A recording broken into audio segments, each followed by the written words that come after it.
Well, good morning, folks. We got some more flowers here. This is a vine, and I do not know what it is, but it's an early bloomer for sure. Gorgeous, isn't it, folks?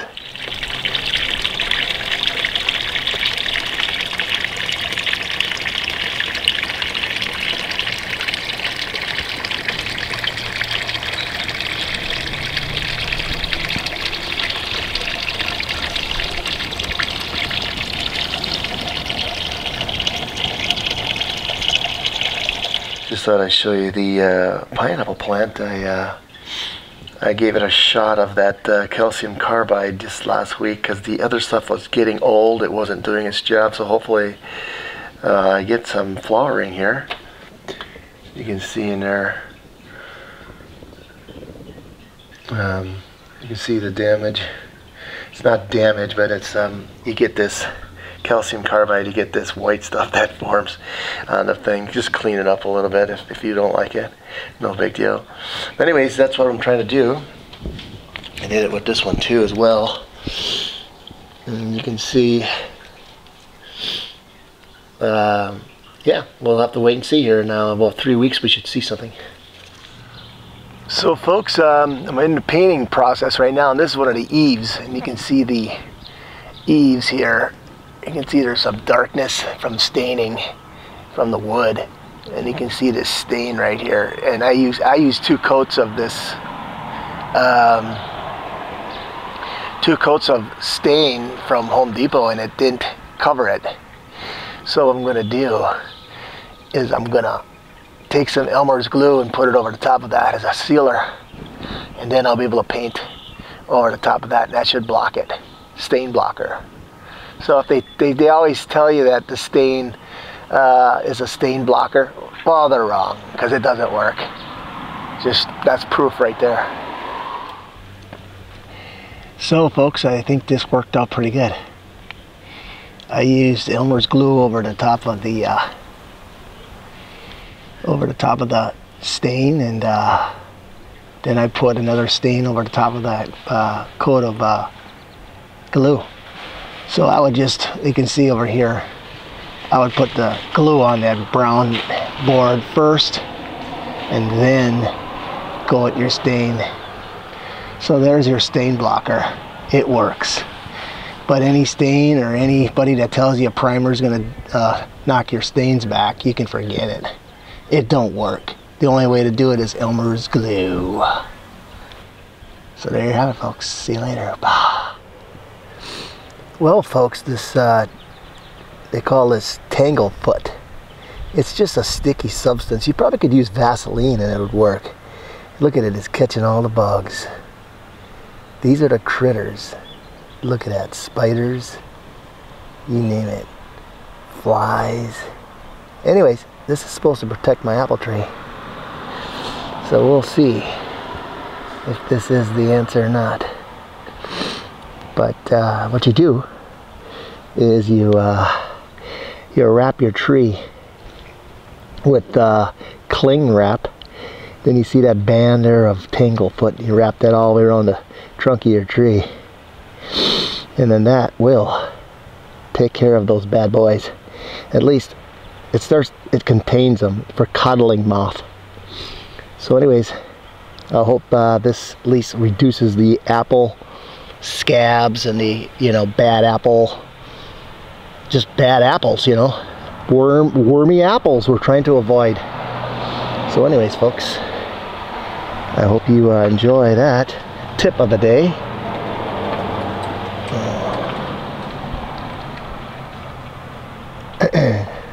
You can get this on Amazon.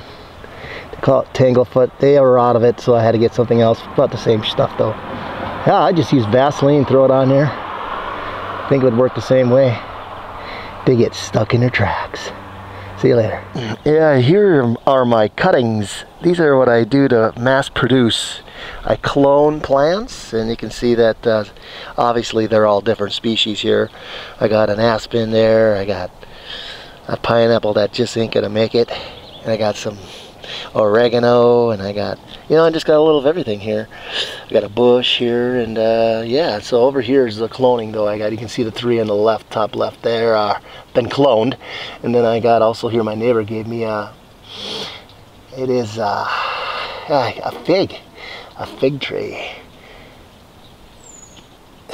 So yeah, it's looking real good, this fig.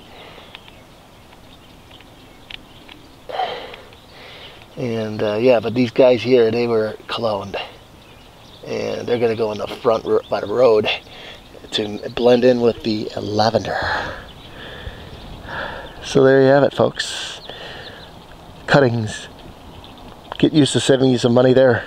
Just thought I'd show you. I put this burlap over the top of my greenhouse because it gets pretty hot. It gets to 105 degrees in there if I didn't put that up there, so it helps a little bit.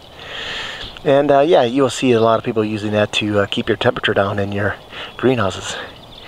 So anyways, there you have it.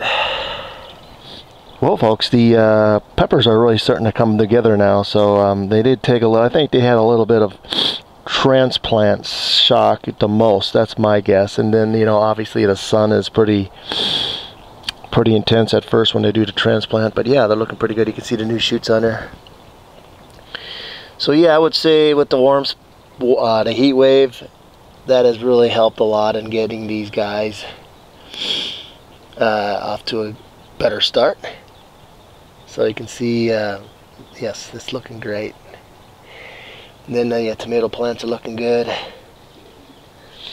Yeah, so you can see they're all starting to get little shoots in there, and that's what we want. So yeah, we're off the right start. I did till the compost into the soil. So, but I think it could be that the grass clippings wasn't totally, you know, composted. So sometimes it gets hot. But they say it usually levels off pretty good. But you can see here, look, see? And then, you know, even the worst, you know, like look at this guy here, it's coming back already. And then over here, you just never give up right there. Look at that, the new shoots coming out. So it's working. Again, patience is the key here. Success does not come overnight. So anyways, yeah, I would say in my romaine lettuce is looking good.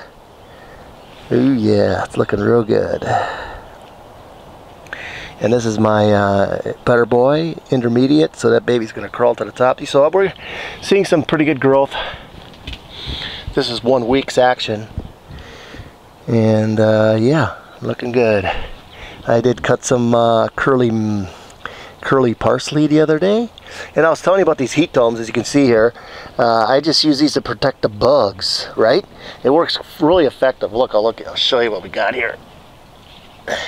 So you can see these guys are starting to form better. They're not getting attacked by the bugs. Because, you know, when they're young like this, oh, they're very tasty for all those slugs and snails. So this really helps that out. So get yourself a couple of those Coke bottles. I got some vines here. They're starting to come around. And then I got the Pinot Noir here where so far it's got nice growth to it. But anyways, yeah, I would say things are looking up. Oh, we also have a pickle. It's actually a cucumber, but it's for like, oh, it's just the type of cucumber you can use in sushi. And that's the only one I took. I put a bunch along here and nothing else popped up. But I've replanted and reseeded, so hopefully we get some more coming up, and then I can take them up this trellis right here. So there you have it. It's looking real good. It's gonna be a hot one today, about 80. I think it's gonna get to be about 85. But yeah, it's looking real good. And then the vines are really taking off now, so yeah, it's gonna be a green monster in here, folks, pretty soon. All right, see you later, bye.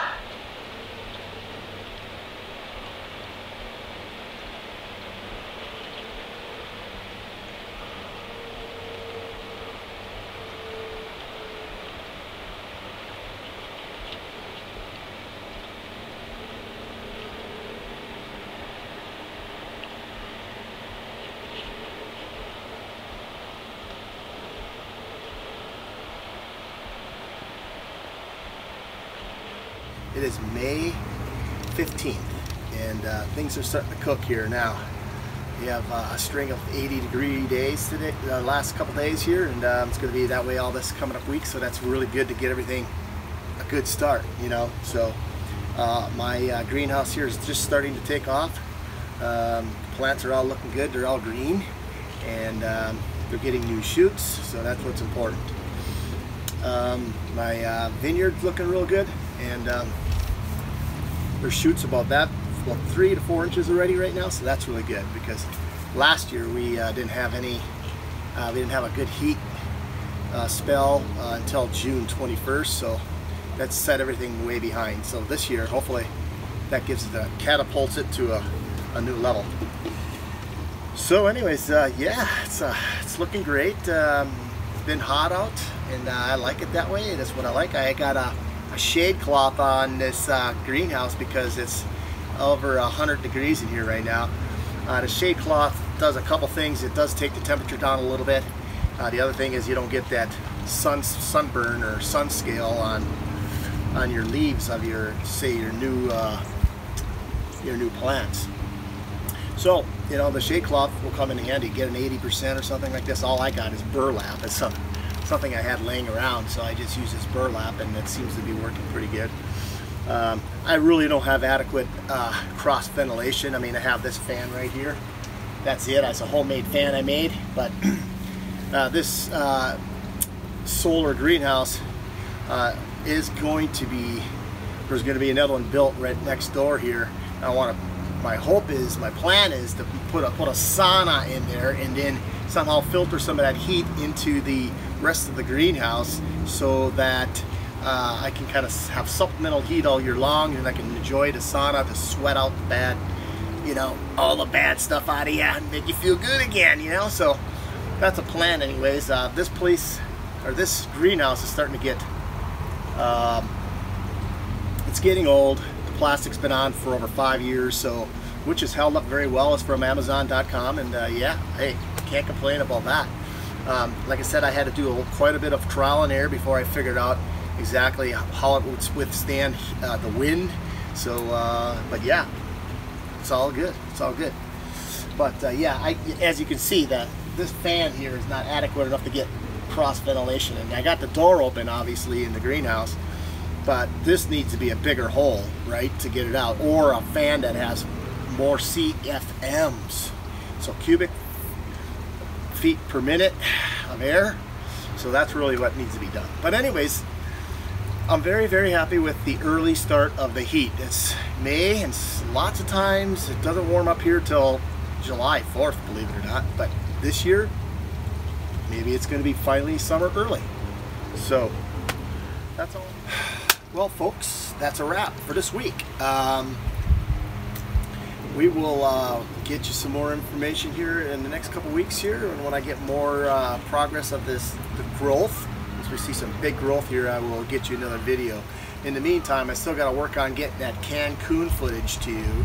I got some pretty good footage, so bear with me. It takes a lot of time to get through all those edits.